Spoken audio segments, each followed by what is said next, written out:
Some people might have a little rock and roll pneumonia. You wanted the best, you got the best. From my home studio on Long Island, New York, welcome to Ian Scotto Rocks. I am your host, Ian Scotto, and today I woke up just on fire to talk some Kisstory with my fellow members of the Kiss Army. If you guys are having a little rock and roll pneumonia. The funny thing was I literally am getting over a cold, and if I'm able to do that, I think I'm good now. The weekend, I was just completely out of it, and now I'm on fire to talk some Kiss. So the interesting thing is this. When I launched this channel, I knew that talking Kiss was going to be a component of what we do, of course, in terms of the imaging you hear on this channel and just all the stuff that you see when we launch the videos, but I didn't know it was going to be to this extent. If you stack my videos by the popularity and views, 6 out of 10 of the most popular videos on this channel are Kiss related. And then the stuff that's not Kiss related that's the most popular is 80s hair metal category, right? So it's funny because I launched this and I wanted to talk rock in general, but focus on that stuff. And the algorithm has kind of pigeonholed me into that, which I am in no way complaining about because that's my favorite stuff to talk about. I just want my reach to be as far as possible. I want to compete with those channels like Rockfeed who talk rock from all different time periods, because the fact of the matter is, even though that's my favorite stuff, I do always think about the fact that how much longer are we going to have Kiss news at least to talk about? You know, a year or two from now, we'll have the Kiss avatars, and then what else will there be to talk about? And then in terms of 80s hair metal acts, we're going to lose those in the next 5 to 10 years. And I'm just thinking longevity for this channel. So it's funny, my friend Mark from the New York-based thrash band Electrocutioner, shout out to Electrocutioner, who actually watches all my videos and stuff, is like, you just make this a devoted Kiss channel. And in some ways, yeah, I mean, that would be cool. It'd probably do well. I'm not going to do that, but what I am going to do is I'm going to make sure we regularly are doing Kiss coverage with a K in coverage on here, because you guys dig it, and I want to do what the audience demands. So getting into today's actual video, this may be the first time some of you have discovered this, even though this is certainly not news. We're talking about things from 40 years ago here, that there's a track that Kiss demoed for the Crazy Nights album called Sword and Stone. It was co-written between Paul Stanley, Bruce Kulick, and the great Desmond Child. And this song is an absolute masterpiece. And I think when you guys hear it, you're going to agree with me. I have no idea how this song didn't end up on the Crazy Nights album. It did end up on a soundtrack, which we'll get into later. But I'll play it for you guys right here. And shout out to this guy. Actually, I was saying Kisstory. His name on here, as you can see, is Kisstory, who uploaded the Sword and Stone demo. And I don't know when this was actually kind of leaked out and how it got out there. That I don't know the history of. But what I do know is it is just a phenomenal song. When you have Paul Stanley, Bruce Kulick, and the great Desmond Child together in a room writing a song, it's bound to be great. So I'm going to play it for you guys uninterrupted, because for many of you, it may be your first time hearing it. So you'll just see me in the corner rocking out here. Let's go.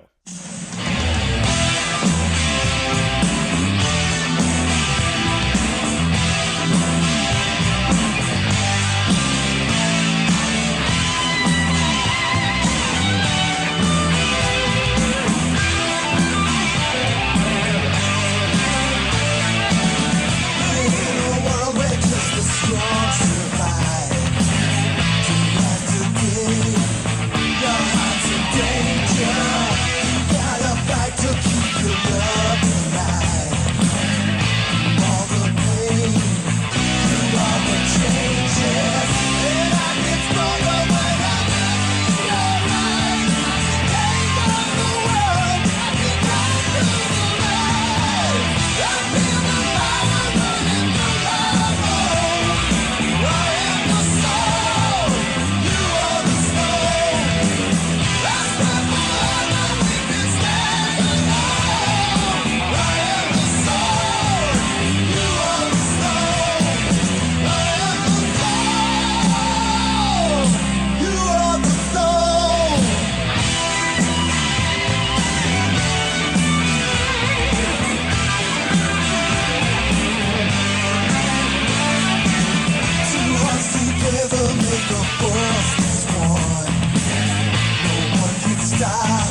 Just the strong survive. I feel the power running through my bones. I am the soul, you are the stone. That's why forever we can stand alone. I am the soul, you are the stone. I feel the power running through my bones. I am the soul, you are the stone.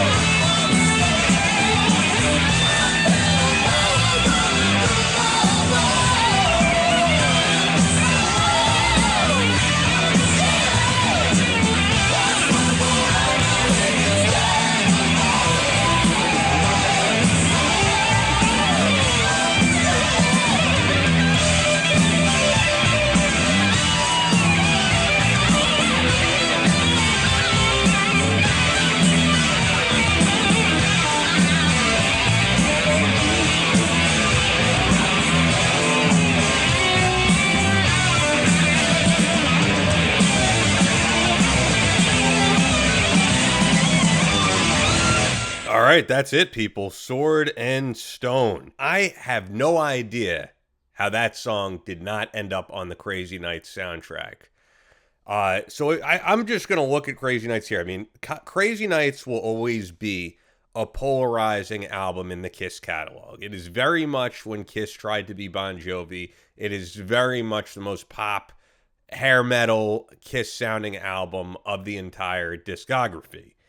There's definitely songs. It's one of my favorite Kiss albums, if you want to watch the whole rankings video I did. So I'm in the category of people who love this album. But there are definitely songs that didn't need to be on the album. That song's much better.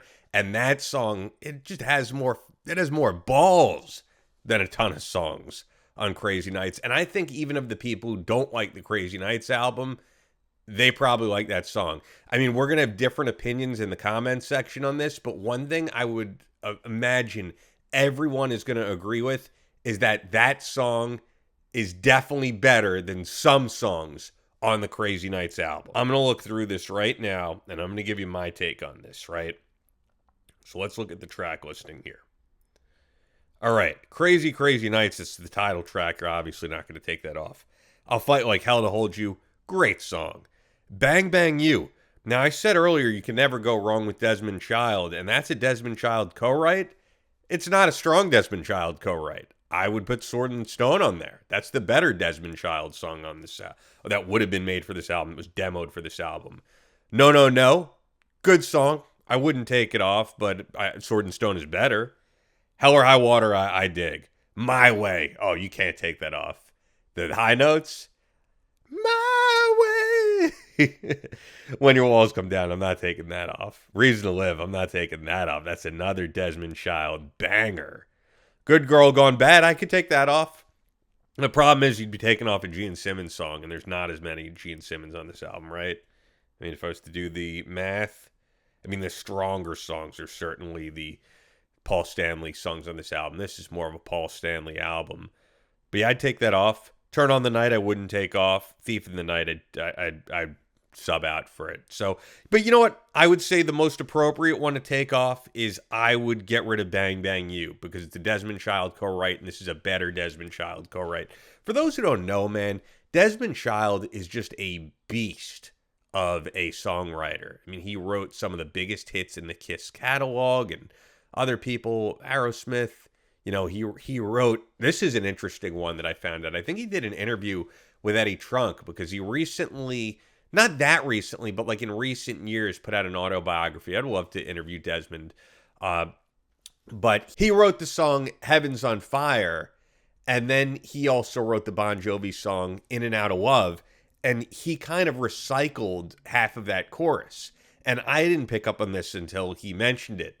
But you hear, feel my heat, right at the beginning of the Heaven's on Fire hook. Feel my heat. What does that sound like? In and out of love. And his feeling was Heaven's on Fire wasn't that big of a hit. So he was like, maybe I'll have a bigger hit with this if we use it for Bon Jovi. And it wasn't, you know, wasn't a major hit, but it is a favorite in the Bon Jovi catalog. So yeah, feel my heat. In and out of love. So that's a cool little tidbit if you've never heard that before. I certainly didn't until he mentioned it. So there's some history behind this song, Sword and Stone. The only time it was officially released was on a soundtrack called the Shocker soundtrack.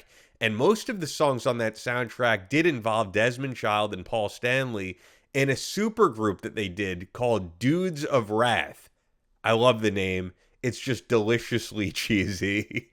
And it's a really cool soundtrack. But in that group, you've got Alice Cooper, Paul Stanley, Desmond Child, Tommy Lee on drums, Vivian Campbell. Like, it is an insane supergroup. Imagine if they would have put out an album.